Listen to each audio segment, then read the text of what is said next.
So as summer winds down, some specific yard challenges are just heating up.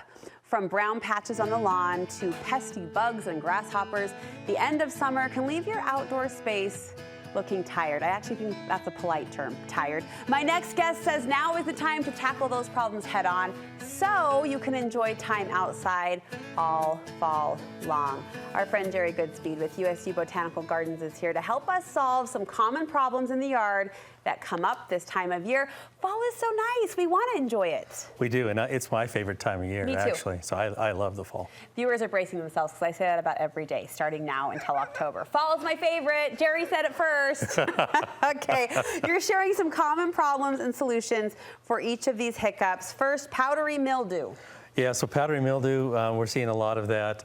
And this is like kind of an apple tree where you'll see the leaves kind of curl a little bit, but then more than anything, you'll see this white powder, not there, some white powder there that's it is. on the, see how that's white? It looks like somebody dusted it like with powdered sugar. Don't lick it, it's just powdery mildew. Don't eat it.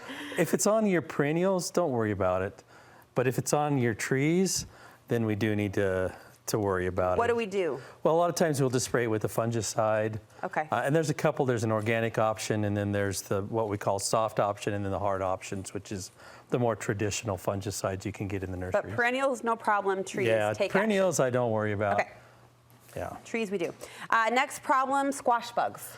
Yeah. You took a deep breath on that one.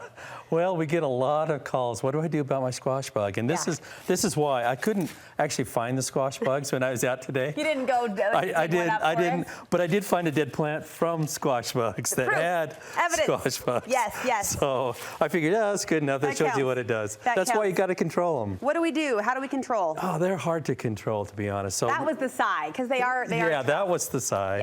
Yeah. We can pick them off. We can, strong stream of water sometimes helps a little bit. Okay. There are some soft controls, which are more of the organic controls. And then there are some hard controls like Sevin and some other insecticides you have.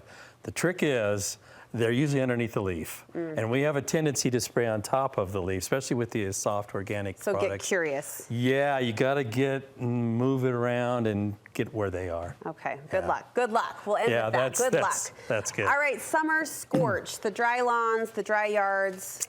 Boy, we're seeing a lot of that, and it's because it's been so hot. Here's a good example of it.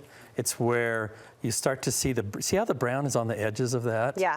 Because that's where the water is the last place to get to, and if the tree just can't move water fast enough or doesn't have enough water, then we get this summer scorch. So we need to water deep, I'm guessing. Yeah. Are you proud? You're there. Why are you so Why shocked? am I here? I've been listening to you for a few years. Okay, okay. Yeah, you're good. That's exact. Sometimes it'll also help to put a little mulch around it to the plants or the trees to keep so we don't get so much evaporation and we keep more in. I did have some miracle yard moments where I thought a plant or a bush was a goner, and then that deep watering, I see little signs and of it came green, back. Oh, and I feel hope and I'm faith so in proud. my heart. Thank you. Thank you. Showing off for the showing off today. All right, blossom end rot. That's another common problem. It is.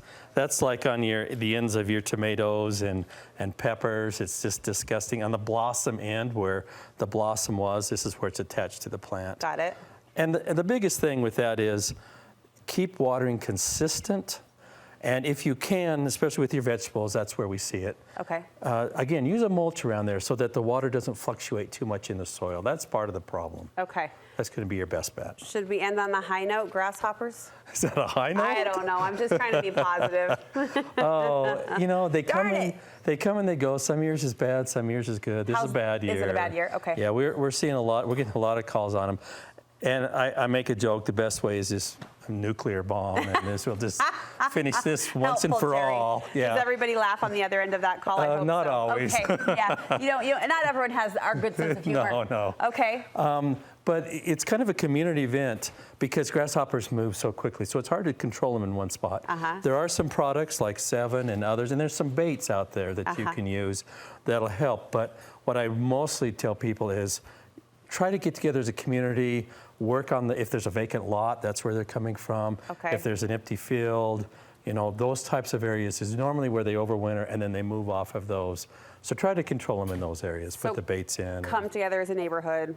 say, we got an issue. Well, yeah, and short of a nuclear bomb, this is what we're gonna do.